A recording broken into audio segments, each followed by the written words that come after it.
Hello everyone, मैं हूं आतिफा काजी और आज के इन न्यूज़ की क्लास में हम सुएज कनाल में या सुएज नहर में जो ब्लॉकेज की समस्या चल रही है उस पर बात करने वाले हैं।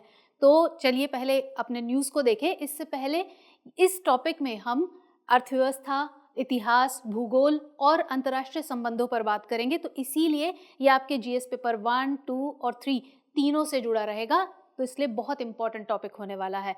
चलिए अब बात करते हैं अपनी न्यूज़ की कि क्या खबर है इससे रिलेटेड।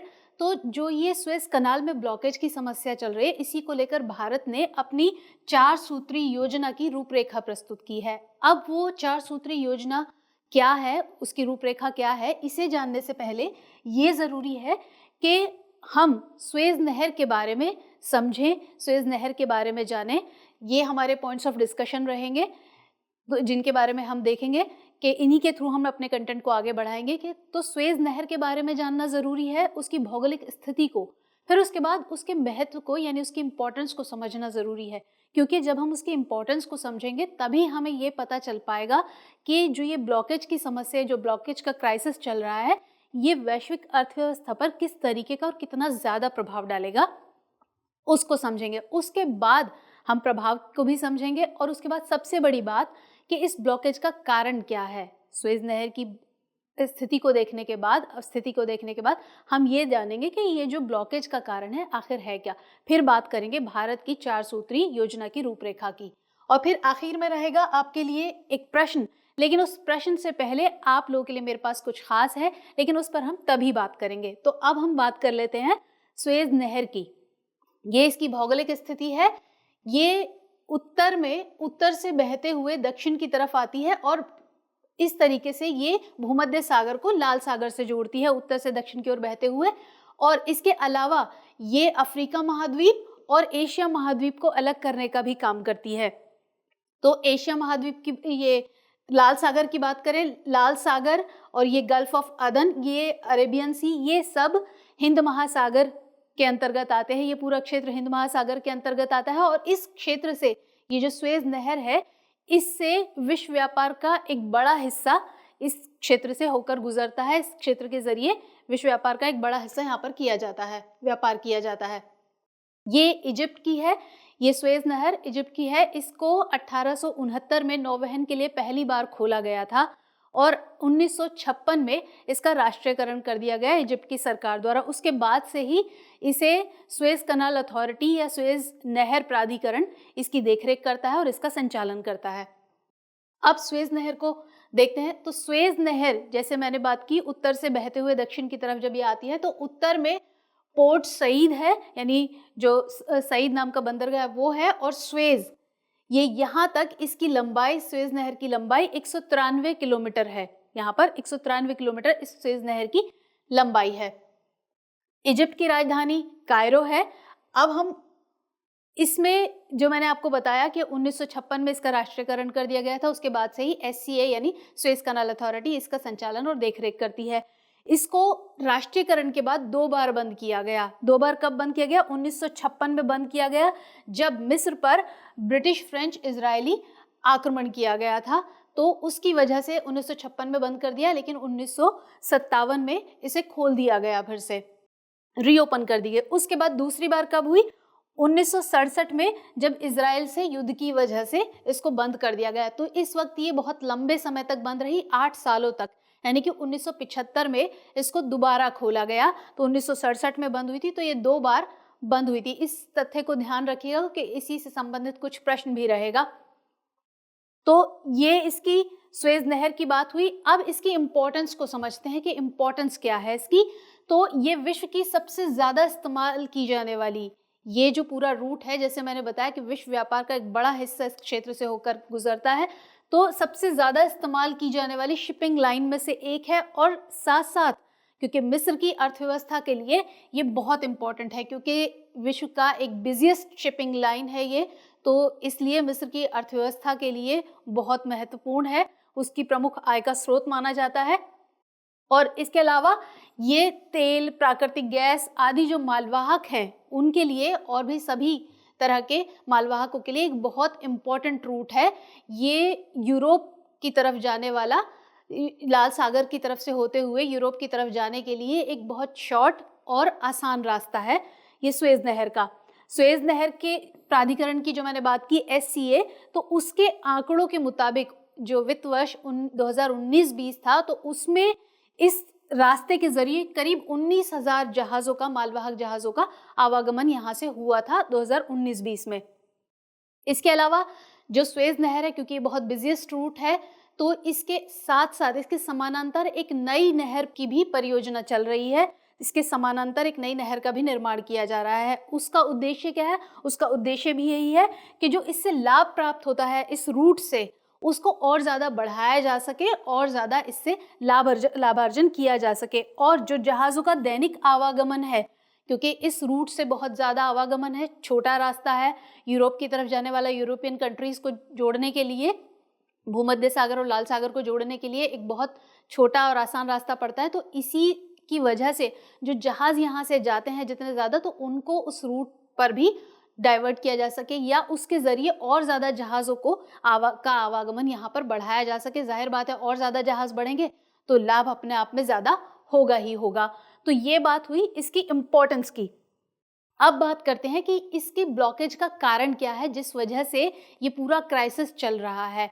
तो अभी कुछ दिन पहले लाल सागर से होता हुआ एक बड़ा मालवाहक जहाज, जो 2,24,000 टन का बहुत बड़ा मालवाहक जहाज था, भारी मालवाहक जहाज है, वो यहाँ पर आकर सुएज कनाल के अंदर की खराब मौसम की वजह से दुर्घटनाग्रस्त हो गया। उसने पूरे रास्ते को ब्लॉक कर दिया, इस तरीके से वहाँ फंस गया। मैं आपको आगे यहाँ दिखाती हूँ कि किस तरीके से ये पूरा जहाज है जिसने पूरे रास्ते को ऐसे ब्लॉक कर दिया, ये इस तरीके से फंस गया है। इसका नाम, इस शिप का नाम एवर गिवन है। इस पे एवरग्रीन आपको दिखाई दे रहा हो, तो एवरग्रीन इसकी कंपनी का नाम है। ये ताइवान की एक कंपनी है, एवरग्रीन मरीन कॉरपोरेशन, और उसी का यह जहाज है, इसका नाम है एवर गिवन। तो ये इस तरीके से पूरा यहाँ पर फंस गया है पूरा, और इससे क्या है कि जो बाकी के जो पूरे शिप्स थे वो फंस गए हैं, और तो जो पूरा रास्ता है, पूरा रूट है, वो अवरुद्ध हो गया। इससे जो वैश्विक व्यापार है उसकी हानि हो रही है, बड़े स्तर पर हानि हो रही है, क्योंकि यहाँ से बहुत ज़्यादा व्यापार होता है विश्व का, तो उसको नुकसान हो रहा है। अब इसको निकालने के लिए उपाय भी चल रहे हैं, इसको सेफली हटाया जा सके, ताकि, क्योंकि इतना बड़ा और भारी मालवाहक जहाज है तो इसको बहुत ध्यान से हटाने की ज़रूरत है, ताकि कोई किसी तरह की जल्दबाजी में दुर्घटना भी ना हो। तो इसके आसपास इस तरीके से इसको खुदाई करके, इसके साइड्स में खुदाई करके इसको निकालने की कोशिश की जा रही है।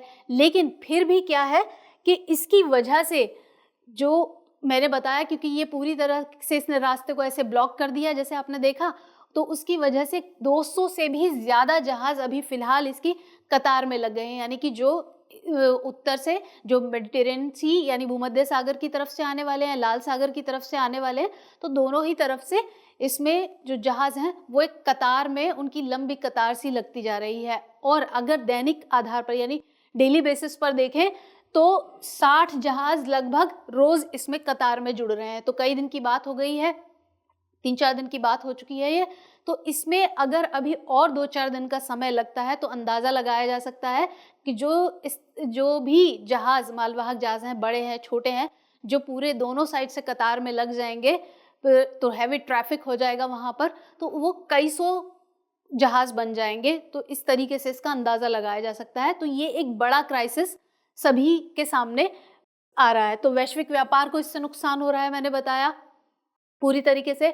और तेल से, क्योंकि इस रास्ते से तेल, कार्ब, हर तरीके की लगभग जो भी उपभोक्ता वस्तुएं हैं, सभी तरह की जो इम्पोर्टेंट कार्गो हैं, वो ले जाने में, यहाँ से जो भी वहाँ फंस गया है उसको ले जाने में देरी तो होगी, तो उस देरी का सामना करना पड़ रहा है।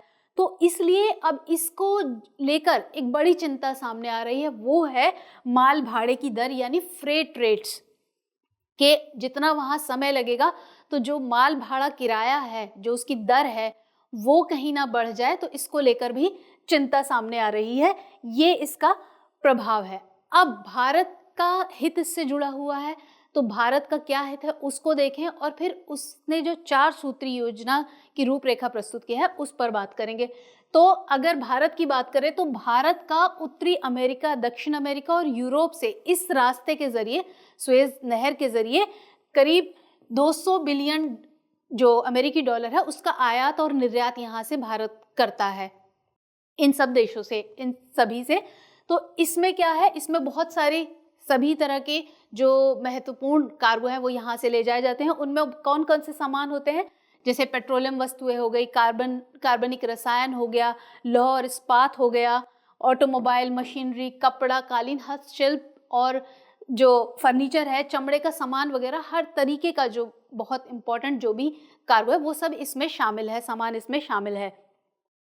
तो हालांकि भारत ने क्या कहा है कि जो माल ढुलाई की जो दरें हैं, जो फ्रेट रेट्स की हम बात कर रहे थे, तो भारत ने कहा है कि जो शिपिंग लाइंस हैं उनसे यही कहा है कि जो माल ढुलाई की दरें हैं उनमें स्थिरता बनाई रखी जाए, यानी कि उन्हें जो देरी लग रही है उसके हिसाब से तुरंत ही बढ़ा ना दिया जाए, जिससे कि अतिरिक्त भार ना पड़े। तो ये बात हुई। इसके अलावा जो ये 4 सूत्री योजना की हम बात कर रहे थे, तो इसके लिए क्या है, जो वाणिज्य एवं उद्योग मंत्रालय है उसके तहत जो वाणिज्य विभाग है उसमें लॉजिस्टिक्स डिवीजन की एक बैठक आयोजित की गई थी। उस बैठक की अध्यक्षता की थी लॉजिस्टिक्स के विशेष सचिव ने, और इसमें पोर्ट शिपिंग और जलमार्ग मंत्रालय, एडीजी शिपिंग, सीएसएलए और फियो भी इसमें शामिल रहे थे। सीएसएलए है container shipping lines association India, ये भारत में फॉरेन कंटेनर शिपिंग लाइंस का एसोसिएशन है। और इसके अलावा फियो है यानी federation of Indian export organisations, ये 1965 में स्थापित किया गया था और ये इंडियन एक्सपोर्ट प्रमोशन ऑर्गेनाइजेशन के रूप में काम करता है। तो इन सब ने इसमें पार्टिसिपेट किया था, ये सब इसमें बैठक में शामिल रहे थे। अब जो 4 सूत्री योजना जो बनाई, उसकी जो रूपरेखा प्रस्तुत की वो क्या रही, उसमें क्या कदम उठाने की बात की गई, तो उसकी बात करें तो सबसे पहला कार्गो को प्राथमिकता, दूसरा माल भाड़े की दरें जिसको लेकर चिंता है बहुत ज्यादा, तीसरा बंदरगाहों के लिए सलाह, किस तरीके से इस पर बात करेंगे, और फिर चौथा जहाजों की रीरूटिंग। ये 4 बातें इसमें शामिल रही। तो इसमें फियो की हम बात कर चुके हैं। इसके अलावा एमपीईडा यानी marine products export development authority और एपीईडा यानी agricultural and processed food products export development authority, इनको कहा गया इस मीटिंग में कि ये संयुक्त रूप से इस बात पर काम करेंगे कि जो भी वो कार्गो वहां फंसा हुआ है उसमें से जो खराब होने वाला कार्गो है उसकी पहचान करें और जो सही रहने वाला कार्गो है उसकी पहचान ये लोग करेंगे संयुक्त रूप से। इसको पहचानने के लिए शिपिंग लाइनों के साथ काम करेंगे मिलकर। तो ये बात की गई। इसके अलावा सीएसएलए ने कहा, सीएसएलए की हमने बात की थी, सीएसएलए ने कहा कि जो माल दरें हैं यानी जो फ्रेट रेट्स हैं वो मौजूदा जो अनुबंध है, जो कॉन्ट्रैक्ट्स हैं, उन्हीं के अनुसार उनको उन्हीं के अकॉर्डिंग ऑनर किया जाएगा उनको। इसके अलावा जो हम बात कर रहे थे कि बंदरगाहों को सलाह, तो रुकावट जब ये ख़त्म हो जाएगी, क्योंकि रुकावट ख़त्म होने के बाद ये संभव है कि जो कुछ बंदरगाह हैं उन पर जो व्यस्तता है वो बढ़ जाए, जैसे कि जेएनपीटी, मुंद्रा और हजीरा बंदरगाह है, उन पर व्यस्तता बढ़ सकती है। तो इसके लिए उनके साथ सही तरीके से कोऑर्डिनेट किया जाएगा और इसके लिए एडवाइजरी भी जारी की जाएगी, इस बात का भी उनको आश्वासन दिया गया है। इसके अलावा सीएसएलए को केप ऑफ गुड होप को रीरूटिंग के लिए जो जहाज हैं उनको केप ऑफ गुड होप से रीरूटिंग का विकल्प जो है उसका पता लगाने की, उस पर विचार करने की सलाह दी गई है। अब केप ऑफ गुड होप क्या है इसको हम देखें तो केप ऑफ गुड होप, जैसे हमने वहां बात की थी कि सिनाई पेनिनसुला है, उसके जब हम स्वेज कनाल की बात कर रहे थे तो उसके पूर्व में हम यहाँ मैप में अगर एक बार देखें तो यहाँ स्वेज कनाल के पूर्व में ये सिनाई पेनिनसुला है। तो सिनाई पेनिनसुला उस क्षेत्र को कहते हैं, उस भू क्षेत्र को कहते हैं जो 3 तरफ से पानी से घिरा हुआ होता है, तो ये सिनाई पेनिनसुला है। तो इसी तरीके से केप ऑफ गुड होप की हम बात कर रहे थे, तो केप ऑफ गुड होप में ये दक्षिण अफ्रीका में केप पेनिनसुला है, दक्षिण अफ्रीका में केप पेनिनसुला है और यहीं पर इसी का जो इसका अंतिम छोर होता है, जो इसका एंड पॉइंट होता है किसी भी पेनिनसुला या प्रायद्वीप का, उसको कहते हैं अंतरीप। तो ये एक अंतरीप है और ये यहाँ इस पूरे क्षेत्र में, यानी कि जो ये केप पेनिनसुला है दक्षिण अफ्रीका में, उसका एंड पॉइंट है। तो इस रास्ते को एक जो जहाज हैं उनकी रीरूटिंग के लिए कहा गया है। तो हालांकि जो ये पूरा रास्ता है ये भारत के लिए थोड़ा लंबा हो सकता है, लेकिन विकल्प तलाशने की तो ज़रूरत है ही। तो ये था जो हम बात कर रहे थे कि जो 4 सूत्री योजना है। लेकिन अब मैंने शुरुआत में आपसे कहा था कि आपके लिए मेरे पास कुछ खास है। अब वो खास है कि दृष्टि आईएएस आप सभी के लिए एक खास उपहार लेकर आया है, और वो उपहार वही है जो मैंने आपको बताया था कल भी, कि सभी ऑनलाइन और पेन ड्राइव कोर्सेज पर आपको खास छूट दी जा रही है। और ये 24 से 30 मार्च तक है, आज 27 मार्च है। तो अगर आपको इस योजना का, इस छूट का लाभ लेना है तो देर मत कीजिए, जल्दी से यहाँ दिए गए नंबर्स पर कॉल कीजिए और इससे रिलेटेड पूरी जानकारी आप हासिल कर लीजिए। नंबर्स हैं 87501 87501, एक और नंबर यहाँ दिया गया है 9319290700। तो ये 2 नंबर यहाँ दिए गए हैं, जल्दी से कॉल करके इस योजना का, इस छूट का लाभ ले लीजिए। चलिए अब हम बात करते हैं प्रश्न की। तो पहले प्रश्न पढ़ लेते हैं, फिर इस पर बात करते हैं। 1956 में स्वेज संकट को पैदा करने वाली घटनाएं क्या थीं? उसने एक विश्व शक्ति के रूप में ब्रिटेन की आत्म छवि पर किस प्रकार अंतिम प्रहार किया? तो यूपीएससी ने 2014 में ये प्रश्न पूछा था, और जब हम बात कर रहे थे स्वेज नहर की, तो उसका मैंने आपको बताया कि 1956 में इसका राष्ट्रीयकरण किया गया था। उसके बाद इसे ये बंद कर दी गई थी। किस वजह से बंद कर दी गई थी इस पर भी हमने बात की, 2 बार बंद की गई थी राष्ट्रीयकरण के बाद। उसी से जुड़ा हुआ ये प्रश्न है। तो इसीलिए मैंने आपसे कहा था कि जो शुरुआत में हमने बात की थी कि ये आपके किन किन पेपर से जुड़ा रहेगा, पेपर 1, 2 और 3 तीनों से ही कहीं ना कहीं ये टॉपिक आज का जुड़ा हुआ है। तो उसी को ध्यान में रखते हुए, उन्हीं सब पॉइंट्स को ध्यान में रखते हुए आपको इसका उत्तर लिखना है, इस प्रश्न का उत्तर लिखना है। इस तरीके के प्रश्न की आप तैयारी कर सकते हैं।